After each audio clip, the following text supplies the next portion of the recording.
This is Vegan Cultures and I'm in Modica, Sicily. I'm in the east of the island to explore Sicilian durum wheat pasta that is traditionally made without eggs, as well as one of Sicily's most prized ingredients, almonds, from which they make milk and sweets. Let's check it out.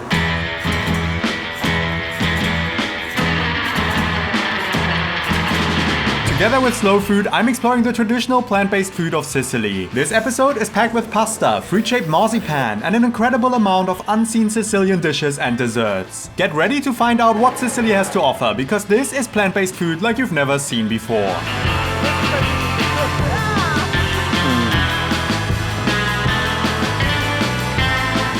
I'm back at Molino Crisafulli. I was here for my last Sicily episode to see how they mill chickpeas into chickpea flour, which is commonly used for the Palermo street food pane panelle. But they also mill their own durum wheat, and that's why our pasta chapter begins here. Let's see how they make it.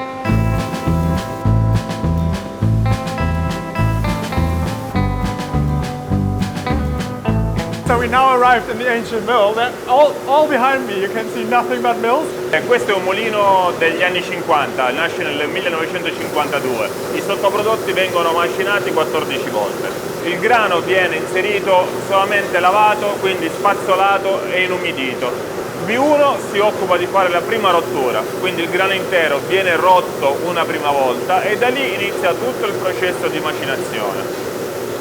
Partendo dal passaggio B1, il prodotto subisce altre 3 rotture, B2, B3 e B4. Dopodiché iniziano le varie macinazioni e rimacine per ottenere la semola per la pasta e semola rimacinata per il pane. This is semolina for pasta. E che cosa è la differenza? La dimensione. Questa è più grossa, è più grande. Per il pane è più sottile, è più fine. In this process they also separate the bran, and that bran is used for animal feed. Okay, we're now on the upper floor, and this is basically the sieve. Look what's going on here, this is crazy. Ogni piano al suo interno ha una seta, una griglia, che si occupa di separare il prodotto. So when we were downstairs, you could see the milled flour being sent up with these elevators, and this is where they're being sent to. The coarser flour gets sifted out, sent back down, milled again, sent back up, sifted, and so on. Incredible machines. I mean, it's so loud here, but there's so much energy. And the smell of the flour, you can smell the flour. It's so wonderful. So this one actually is only for the pasta, with different filters or with different sieves. It separates the coarseness for the right pasta. If you eat durum wheat pasta, this is the machine you want. When they mill the flour, there's a lot of dust that gets produced. And behind me is basically a massive sort of vacuum cleaner that sucks up all of that dust. And instead of throwing it away, because the dust is too fine for the pasta or the bread, they separate it and use it as well for animal feed. So no waste. I grani antichi sono importanti per vari motivi. Uno tra i tanti è che il glutine dei grani antichi è un glutine più digeribile. Gluten index è più basso rispetto ai grani moderni. E questo fa sì che ci siano meno intolleranze e meno allergie al glutine.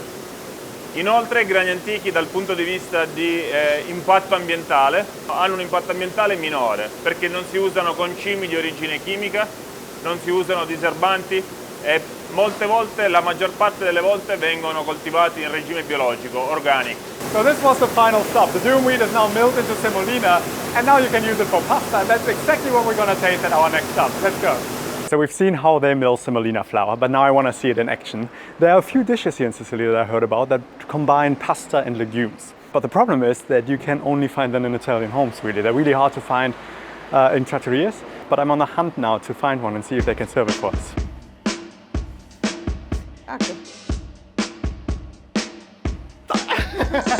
Okay, I'm at the edge of Modica now, at the edge of town, and behind me is a trattoria that I drove past yesterday. In front there was a group of serious looking Italians in suits going in.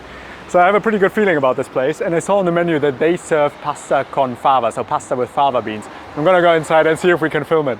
Okay, it worked. I spoke to the chef Grazia and she's gonna show us how to make pasta fresca. Oggi facciamo il Lolli, una pasta tipica modicana che si fa cucina con i legumi, con le zuppe, ma principalmente con le fave.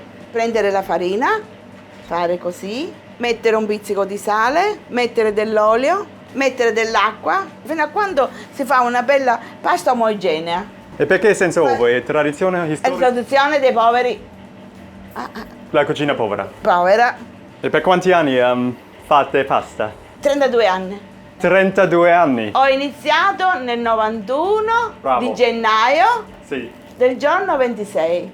È entrato il mio primo cliente. Mi sono diplomata io di economia domestica. Prima ho fatto la gavetta, ho fatto altri lavori e poi finalmente mi sono creato questo piccolo mio mondo e l'ho curato con tanto amore. Visto? Ora incominciamo a fare il lolli. Guarda, si taglia così a tocchetti, poi si fa così, così, così, prendi e fai così. Ok, basta, tagli col coltello. Queste due dita, guarda, questi, così. Per una pasta? Per una pasta, Oh, per due paste così. Ok. Di nuovo Look a bit rustic. Bravissimo. So there we go, we made our own lolly. Ora ti faccio vedere come si fanno i cavatelli. Così, così. Cavatelli. They're traditionally made with egg, but because she already had the semolina dough, she made them without. Posso aiutare? Sì, dai, fai, prego. Sì. Ok. That's not helping, that's just putting me to work now. Per secondi è difficile, vegani? No. No, perché puoi mangiare tante cose, tante verdure, i legumi, e un'insalata di farro, una caponata. Abbiamo la zucca, quella che è lunga, che si può fare con pomodoro, cipolla, a cucuzza, bravo! E cucuzza è per Tenerumi, no? Sì, Ah. bravissimo! So Tenerumi is the leaf that grows from the cucuzza per pasta con I Tenerumi.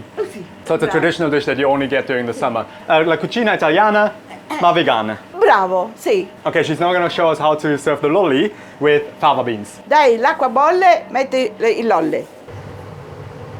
Vediamo se è cotto. Quasi, vedi? Questo qua deve cuocere ancora un altro pochino, hai visto? Deve togliere un po' d'acqua, perché devono venire belle cremose. Grazie. E poi casomai se che ne abbiamo tolta tanta si ci aggiunge. Ora devono cuocere altri 5 minuti con le fave. Già così va bene come acqua, vedi? Vedi come però già va benissimo così, visto? È buona? Questa sto scaldando la salsa di pomodoro. Pomodoro passato con sale, olio e basilico. Si mette, si ci butta questa. Ecco. E ora si mescola. Vediamo, assaggiamo, vediamo se è buona. Squisita. Squisita. So she's made the cavatelli with a tomato, aubergine and fresh basil sauce. And she served the lolly with the fava beans. And the fava beans have been cooked with onion, celery, a little bit of tomatoes and a potato. And she says she uses the potato to sort of thicken the sauce and the water that the fava beans cooked in. So you get a really nice creaminess also from the beans and then obviously also from the pasta. Okay, my first time ever trying lolly con fave. That is mad. The consistency, the creaminess of that sauce. It's the richest sauce. And then you have that fresh pasta, which is quite big. It's huge. Look at that. But it works so well with the fava beans. The highlight is that sauce. By cooking everything together in that pan in the end, she doesn't waste the pasta water. The pasta water has the flavor. There's salt in there, there's starches. And then together with that leftover cooking water from the beans, you have an incredibly rich dish. Cucina povera. So simple, but so clever and entirely vegan. And then we've got our cavatelli with aubergines, tomatoes, and a little bit of fresh basil. Traditionally, you would then shave on a little bit of aged ricotta, but obviously this being vegan now, she left it off. It's sort of a veganized dish, but at the basis, it's still very traditional Italian. Okay, here we go. Why is a simple tomato sauce so incredibly delicious? It's passata, olive oil, salt, but then you have the fried aubergines, and they sort of give it a little twist to the dish. It's a really simple, wonderful dish, but with homemade pasta, it actually makes a really nice lunch. We have the cavatelli with the tomatoes and the aubergines. We have the lolly con fave. There's a glass of wine here, and you know what? I mean, it's lunch. It's wonderful, it's nutritious because of the combination of pasta and beans. I'm just having the best time here. Cheers.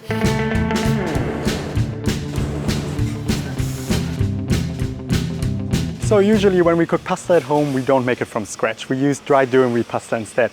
And I've always been really curious to see how it's actually made.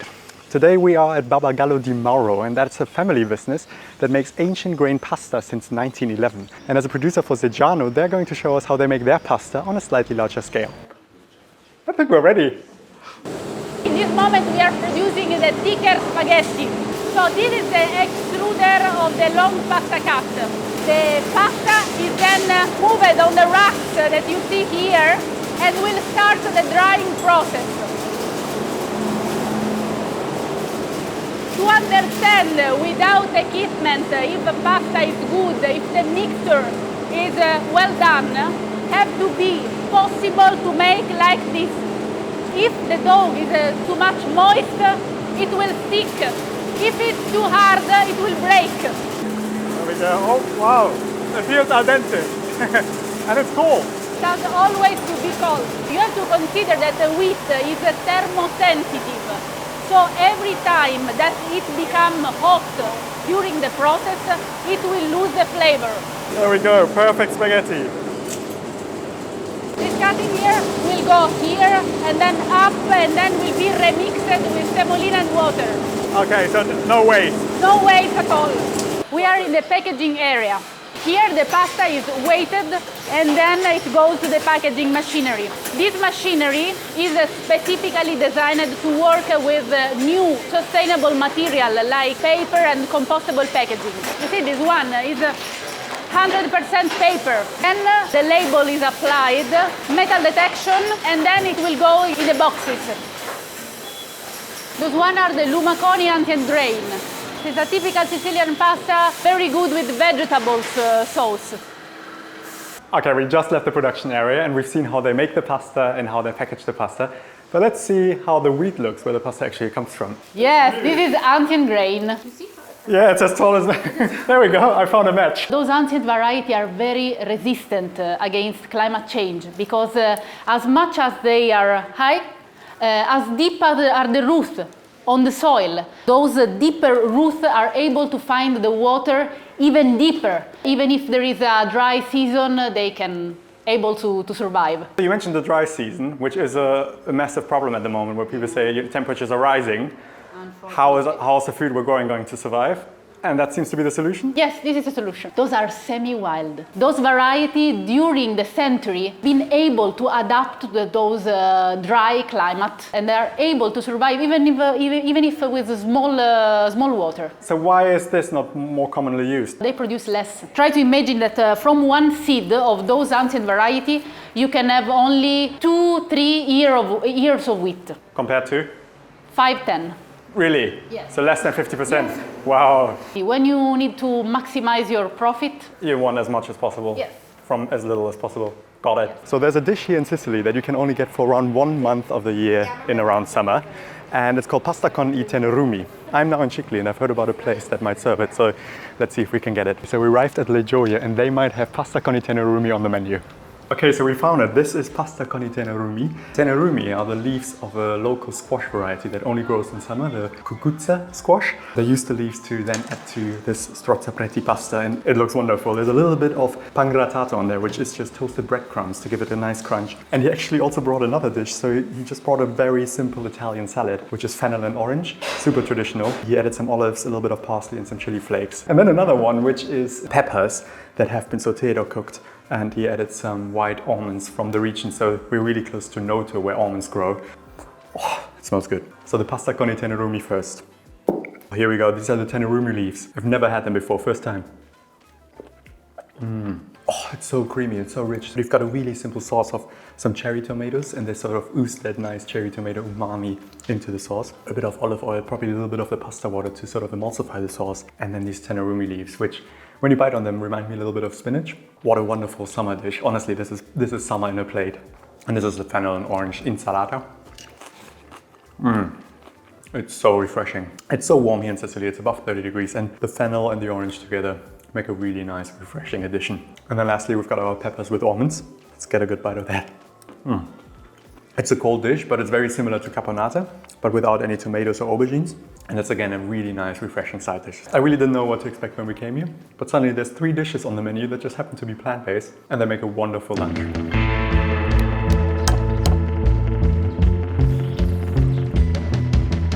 Now it's time for something sweeter, but before we're heading to our next stop, I'm actually in the middle of the countryside around Noto. And that is the country of almonds. So we're heading to a farm to learn a little bit more about it. Okay, so we've arrived at a pear tree. There's a pear tree growing here on the side of the road. Ok, assaggia. Let's try pears, literally plucked less than a minute ago from the tree. Questi sono sapori ormai persi.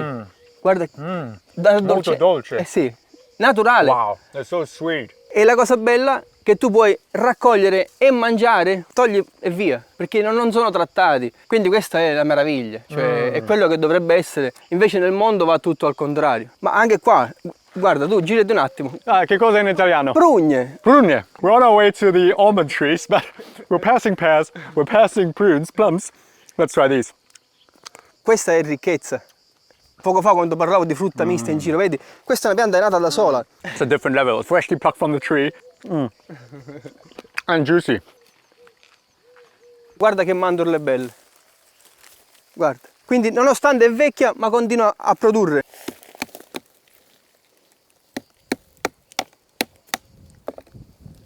In questo periodo dell'anno si trovano queste mandorle che sono meravigliose. Basta togliere la buccetta e si possono mangiare. Provala. First time in my life that I'm tasting a fresh almond. Il sapore è molto intenso, forte ancora. Molto intense. L'hai visto come? L'olio. Sì, sì. Sì? Sì. Aroma. Senti l'esplosione degli aromi Wow. in bocca? Sì. It's like an essential oil. Gli oli essenziali sono molto concentrati, fanno pochi frutti, non avendo l'apporto idrico sono poco idratati, quindi gli oli sono molto concentrati. Sì. Ecco perché quando fai un gelato, una granita o un biscotto con questo tipo di mandorle allevate in un certo modo, non devi aggiungere aromi, non devi aggiungere niente. And we'll have to see a little bit more of the almond farm. Oh. È una pianta che ha circa 2 anni, però cresce da sola, senza acqua, senza trattamenti. Quindi lei Niente. stringe i denti, si rinforza, fin quando poi comincerà a crescere e poi diventerà come loro, fra 5-6 anni, questa ha già 30 anni. Questa ancora è una pianta amara, selvatica, perché la mandorla amara riesce ad attaccarsi meglio, resiste meglio alla siccità e anche alle malattie radicali. E inoltre vive di più. Ci sono piante di mandorlo anche di 200 anni. Sì. Invece se mettiamo mandorle moderne oppure mandorle già dolci come seme, 25-30 anni massimo muore. Okay. Invece così anche 200 anni. Behind us is now an olive tree. So this is an almond farm, but there's so many different trees here. They all sort of complement each other. Each of these trees supplies something else to the nature around them, so it makes the ground from which these trees grow richer and makes the fruit richer as well. There's so many different trees here. There's fruit trees here, there's the almond trees of course, and he just lets them grow as nature intends. Queste le olive non verranno trattate, neanche i trattamenti consentiti in bio, perché se arriva l'estate come si sta prospettando, molto arida, molto calda, la pianta si autogestisce e non avrà attacchi di nessun tipo di insetti o altri microrganismi. Cerchiamo di farlo, perché secondo me è qua la nostra fortuna, la svolta un po' per tutto il sistema che ci circonda. Perché se cerchiamo di imitare il resto del mondo, abbiamo finito. Se pensiamo di fare tutti allevamenti intensivi, tanta produzione ma scadente, non funziona. È terribile. Noi invece dobbiamo rispettare i tempi della natura, dobbiamo rispettare le loro regole. Noi siamo ospiti, noi siamo di passaggio. Loro qua sono da molti anni prima di noi e quel rispetto che noi diamo loro ce lo trasmettono, facendo dei prodotti buoni e per assurdo ci costa anche meno produrli. Diciamo che incide tanto la manodopera, perché facciamo tutto ancora in maniera molto manuale e tradizionale, però non facendo nessun tipo di trattamento, usi di mezzi meccanici, risparmiamo tanto lì. Sì. E inoltre produciamo degli ottimi frutti che chi li apprezza è disposto a pagarli anche qualcosa in più. Quindi questo ci permette di vivere dignitosamente e amare di più il nostro lavoro, la nostra terra.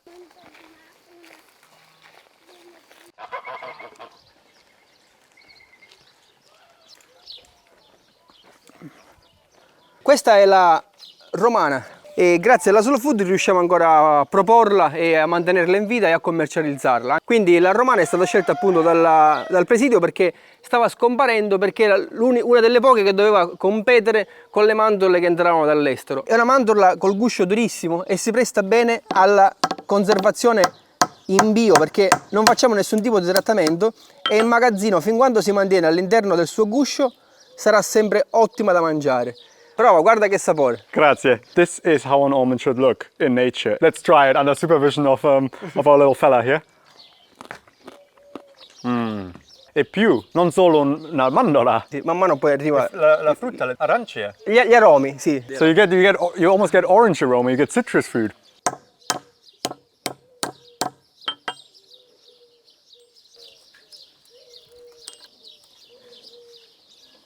And over here we've now got the farina di mandorle, so the almond flour. And from that we're gonna make almond milk. Ci vuole semplicemente una pezzuola di lino dove andrà a mettere al centro le mandorle, quindi legandole a fagottino. Versiamo dell'acqua in una ciotola. Ora Valentina andrà ad inzuppare il fagottino di mandorle nell'acqua e dopo andrà a strizzarlo in questa ciotola vuota.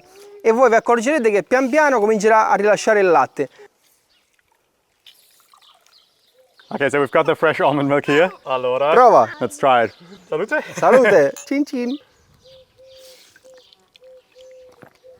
So this is a batch that he made earlier because it's slightly cold, so he kept it in the fridge. It's slightly sweetened. And you just get the subtle flavor of that almond that we tasted earlier. You get these essential almond oils almost. And he's giving it to his kids now. His children grow up with freshly squeezed almond milk, which is unbelievable. I might move in here. Okay, that was beautiful. We've seen how they grow almonds. We made almond milk. And there's a famous sweet here in Sicily that uses almonds as well. So we're gonna check that out next.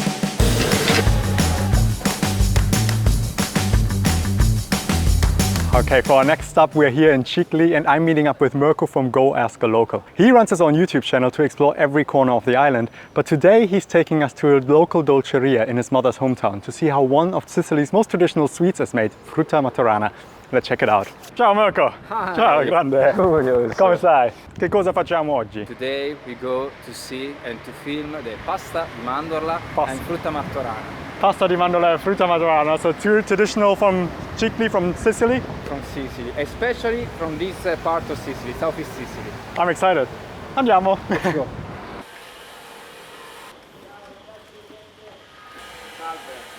Salve! Salvatore. E allora mettiamo lo zucchero, aromatizziamo con il limone naturale e devo aggiungere solo la buccia del limone e andiamo a macinare la mandorla con lo zucchero. Qui abbiamo, questa è la raffinatrice, si chiama, attenzione.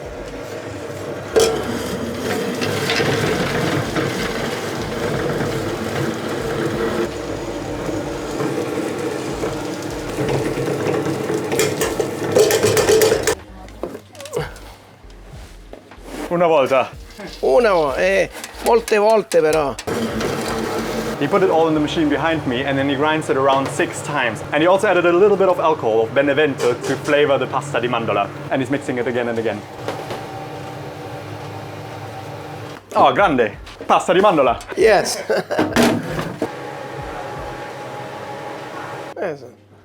Oh, l'aroma. Grande. Limone e Benevento. So lemon and the alcohol that we added. Buono. Buona. Very good. Limone. Very good. The lemon makes it so fresh. And then you have the sugar, of course, and then that underlying almond flavor.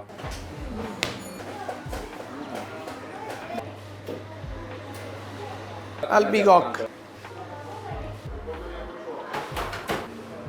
Pomodoro.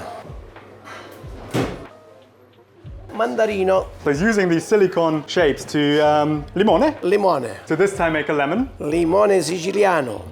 Sì, limone siciliano, so Sicilian lemon. E voilà. Che cosa è la storia di Frutta Martorana? Frutta martorana la facevano i monaci. Preparavano questi dolci con molta attenzione. Probably it comes from Arabs. When Arabs conquered Sicily, we talk about 800 after Christ, they brought in Sicily a lot of traditions. And so probably a lot of sweets that we have in Sicily come from Arab tradition. Okay. now you have to taste a bit of this Okay. wine. Vino cotto. Vino grotto. E il mosto d'uva che si fa bollire per molte ore. Ah, va bene. It's wine that's been cooked for many hours and it becomes dolce, sweet. Molto dolce. Molto dolce and it's really thick. Ooh. Oh, grande. Grazie mille. It's almost like molasses. But you still taste the wine a lot. Here in Sicily they have a dessert called mustard solo and it's orange skin, flour, almonds and a lot of honey.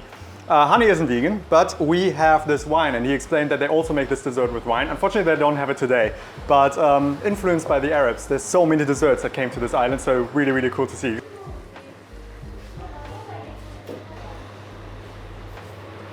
cosa viene fuori.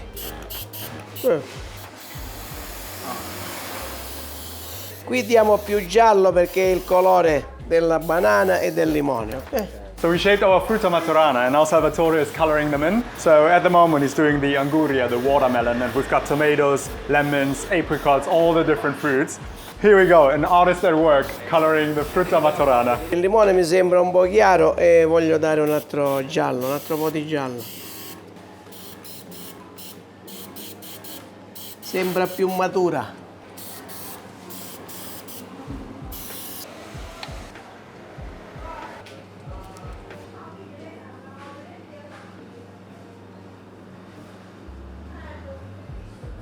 I semi dell'anguria. È tutto commestibile, qui si possono mangiare. E ora mettiamo il lucido, questa gomma lacca, e anche una protezione che tende a non asciugare il prodotto magari. Frutta Martorana ottima, deve dire che siamo qua quasi 60 anni, facciamo se mangio. Tutti gli anni ho fatto a sta Frutta Martorana. Sono loro che hanno iniziato questa azienda. 60 anni fa? Sì, nel 1971, 52 anni. A completare la frutta, mandarino, pomodoro, abbiamo le fragole, l'albicocca, il limone. Basta, abbiamo finito. Okay, so I am here now with the whole family. So Salvatore, the father, Angelo, and Antonio. So Salvatore and Antonio are the brothers, and this is the father who founded the dolceria 52 years ago, 52 anni fa. Look at that, it's a work of art. I shaped the Sicilian lemon earlier, so I'm gonna try a lemon. So the leaves aren't edible, they're for decoration.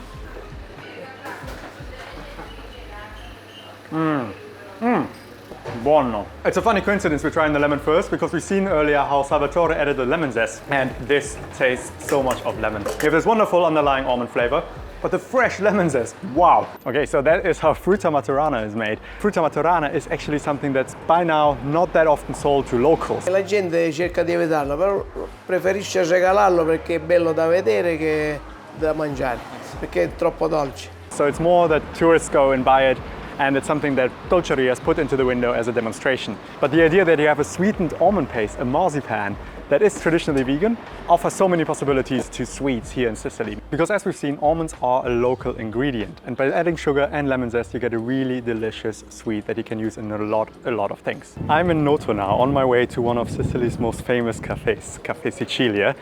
They rose to fame in the recent years, especially after being featured on Chef's Table, and they're known for their granita. But I'm actually not here for granita, I am here for a lesser known dessert from the island.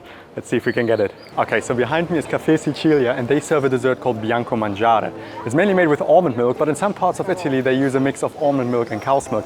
So we have to head inside first and check out if it's really vegan. Ciao, buongiorno. Avete Biancomangiare?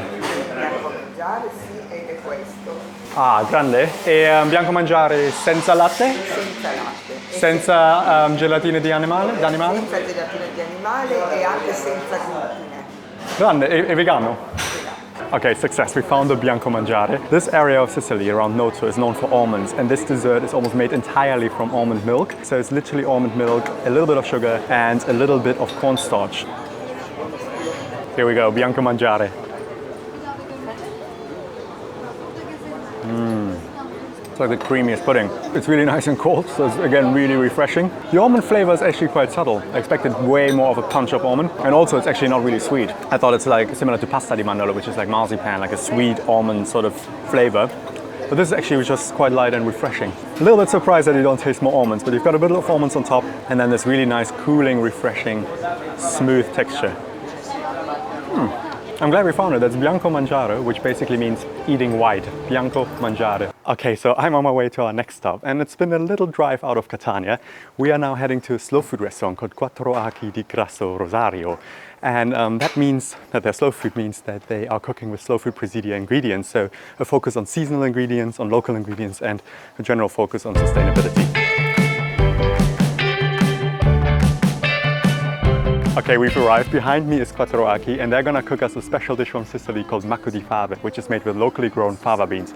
Let's check it out. He's showing us the first ingredient now, which is che cosa? Trunzo di aci. La nostra osteria si svolge tutto attorno al cavolo. Verdura quasi estinta. Per questo è diventato presidio. Io sto cercando di riportarla in auge, in modo che chi viene qua è costretto a mangiarsi questa. So the minerals from the Etna soil make it purple at the base. So you see the beautiful color here, and just look at it. I can't wait to try it. We're gonna have it in a pasta con trunzo. Okay, so we're allowed into the back of the kitchen to meet Chef Lina, and she's gonna show us how to use trunzo, this cabbage, and how to make Maccu di Fave. Ciao Lina. Ciao. Cuciniamo il trunzo? Sì. Questa non va bene. Solo la parte morbida. Assaggia. È molto fresca. Molto fresca. Very tasty. Sto tagliando la verdura a pezzettini piccoli e la facciamo bollire. Cucinare per 10 minuti, non di più. Uno spicchio di aglio. Olio. Dove io ho cucinato la verdura, metterò giù la pasta. Perché le verdure hanno molti sali minerali, hanno molte vitamine e il brodo è buono per metterci la pasta, non si deve buttare. Ma io ce n'ho clienti che sono vegani. So Lina just explained that actually a lot of people on a plant-based diet come to this restaurant. So this is not a vegan restaurant, but they serve a lot of traditional Sicilian dishes that happen to be plant-based. Nothing is veganized, it's just a traditional cuisine. Io volevo dirti un'altra cosa, la pasta col trunzo è un piatto molto vecchio, non è di adesso, è un piatto di contadini. I contadini coltivavano e mangiavano verdure, molte verdure. Gli animali li mangiavano, ma ogni tanto, non sempre. Le verdure erano in primo campo. E poi aggiungiamo la salsa, così si chiama sugo di verdura. Lasciare unire, pizzico peperoncino, ok? È pronta, visto? Ah, senti l'odore. This is the pasta con trunzo. What's really exciting about it is the mentality to use local ingredients, because they're really championing trunzo. They won't put any other cabbage on the menu. This is the cabbage they're going to serve in the salads. This is the cabbage they're going to serve in the pasta and with lentils and with beans. It's really the slow food mentality to use and champion a local ingredient. Here we go.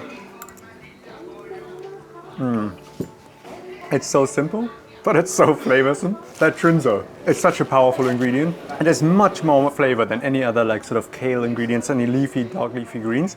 And then together with the tomato sauce and just a little bit of garlic makes it a perfect dish. Maccu di fave. Queste sono le fave a mollo con acqua per un'ora. Si aggiunge cipolla e finocchietto selvatico e cucinare per un'ora. Mio padre è contadino e io sempre con lui vicino a imparare tutte queste cose, le verdure quando crescono, i mesi, quanto tempo ci vuole e poi cucinarle. Tutte le verdure che noi facevamo nelle stagioni. Adesso abbiamo melanzane anche di gennaio, le ciliegie ce le abbiamo anche a dicembre. Non è bello, il bello è proprio la frutta e le verdure nella stagione giusta, perché i sapori sono diversi. And olive oil is going in? A very good amount of oil. Adesso con questo. Now we're getting the tools out. It smells as if this is a stock that's been cooked for hours. But this has just been on the stove for 1 hour. Look how creamy it is from the fava beans and how rich. It almost looks like a thick potato soup. So the fennel that she added, the wild fennel, brings the whole dish together. It's mental, Allora, it's o so con strong. pasta o senza pasta. Che cosa è tradizionale? Zuppa. Tradizionale pasta col macco. Con pasta? Va bene, con pasta. Pasta col macco. So it's going a little bit crazy in here. She's now also making caponata while she's actually finishing the Maccu di Fave. I don't know what's going on. Look at that. That is what a pepper should look like, right? I mean, this is the wonderful work of slow food. They're celebrating ingredients as they grow in nature. Varieties that might have been lost otherwise if it wouldn't be for slow foods. Oh, look at that. Another one is coming in. Pasta col macco. And the pasta is going into the Maccu. What is going on here? So now she's adding the pasta to the Maccu di Fave. So she's serving the Maccu Fave to the whole team. So this is basically the team dinner before the service kicks off. I mean, how wonderful is that? Look at that. We're now making the caponata. Io tolgo un po' di buccia perché non è piacevole mangiarla.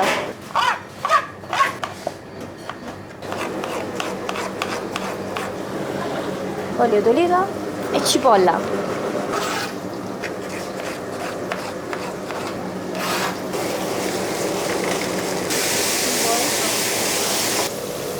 Noi facevamo tutto con l'olio d'oliva fritte, anche le melanzane fritte, tutto con l'olio d'oliva. Poi dopo è arrivato l'olio di seme, che non ha niente a che vedere con l'olio d'oliva. Un po' di zucchero, un po' di aceto.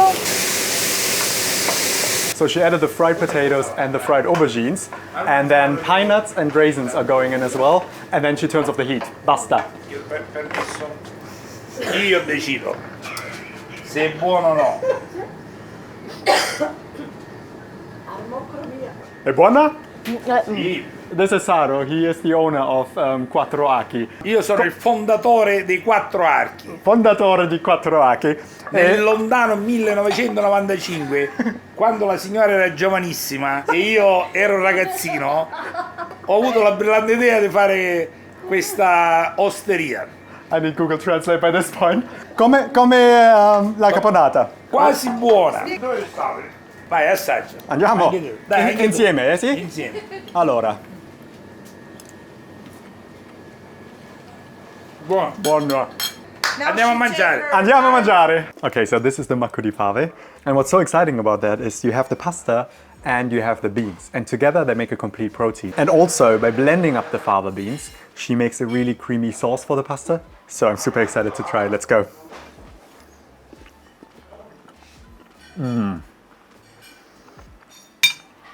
The first hit you get is actually the wild fennel. It just kicks through. But then the whole dish is so savory. The fava beans, they add such a creamy sauce. What's bonkers about this is that you have such a savory flavor in that puree. It makes such a good pasta sauce. Okay, and now we've got our caponata. I mean, this is really just a celebration of seasonal ingredients. Look at that, look at the colors. And she said it's really important to use 1, 1, 1, 1. So she uses 1 pepper, she uses 1 onion, she uses 1 aubergine, and she uses 1 potato. So you get the right balance of colors, but also obviously of flavors. There's so many different flavors going on. Oh, it's mad. It really hasn't been long in the pan at all. By sauteing the peppers and onions, you get a really nice sort of roasted flavor almost. And then you suddenly get a hit of the fried potato and the fried aubergine. But it's all sort of united, it's all really well combined by the agrodolce sauce. It's such a clever concept because that sweet and sour flavor really adds a depth to the whole dish. So you've got all these different flavor profiles from the pepper, from the onion, from the aubergine and the potato. You get fresh basil, you get pine nuts, you get the sweetness from the raisins, and they all sort of have that underlying flavor of agrodolce. Such a good dish. I love it.